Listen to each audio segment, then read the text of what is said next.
Lors de ma première année de DUT MMI, j'ai dû réaliser un projet dans le cadre du PT Web 2. Qu'est-ce que le module PT Web 2?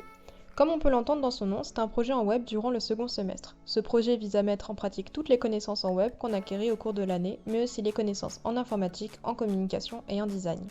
Le sujet de ce projet porte sur un CV en ligne qu'il faut coder de A à Z. Mais alors, comment j'ai pu réaliser un CV en ligne?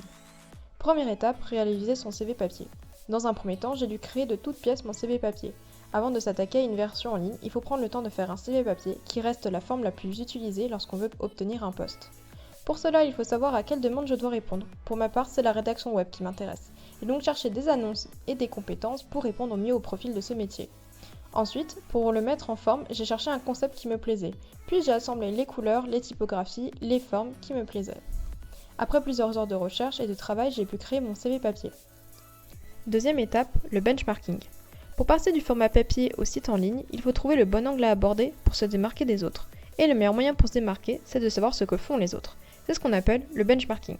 D'après le site qualitéperformance.org, le benchmarking est une technique de marketing ou de gestion de la qualité qui consiste à étudier et analyser les techniques de gestion, les modes d'organisation des autres entreprises afin de s'en inspirer et d'en retirer le meilleur. Une définition assez longue et compliquée. Pour résumer, le benchmarking est une méthode de marketing qui vise à étudier ce que font les autres dans le même domaine que le nôtre afin de récupérer des éléments qui pourraient nous intéresser. Dans mon cas, j'ai analysé plusieurs sites de CV en ligne réalisés par des élèves des années antérieures. Ainsi, j'ai pu retenir les meilleurs de chacun d'entre eux pour réaliser le meilleur CV en ligne possible. Troisième étape, wireframe maquette. La plus grosse erreur lorsqu'on veut créer un site, c'est de vouloir aller trop vite. Et c'est comme ça qu'on s'en mêle très rapidement les pinceaux. Avant même de toucher à mon clavier, j'ai conçu un wireframe sur papier. Le wireframe est un schéma qui permet de voir où seront placés les éléments sur notre site. Le but est de construire le wireframe le plus ergonomique possible. Il est important de savoir comment sera structuré notre site pour être sûr qu'il sera compréhensible et facile d'utilisation par n'importe qui. Après avoir réalisé le wireframe, j'ai dû m'occuper de la maquette graphique de mon site. La maquette est la partie design du site, c'est le moment où on s'occupe de l'esthétique, un point important car c'est ça qui donne envie de rester sur votre site. Le plus important est de bien respecter la charte graphique de mon CV papier pour créer quelque chose de cohérent. Pour cette maquette, j'utilise un logiciel en ligne nommé Figma, très pratique et complet, il m'a permis de créer le site que j'avais en tête.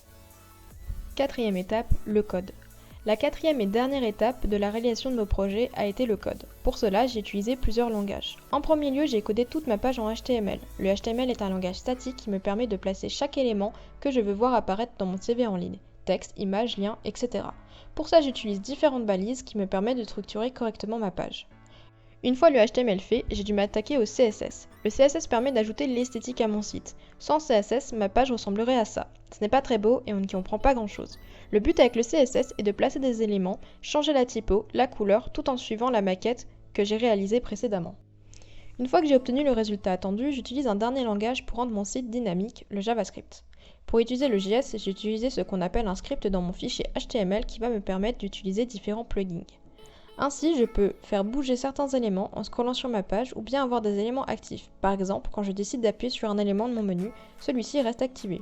Mon site est désormais beaucoup plus interactif et donc plus intéressant et agréable à voir.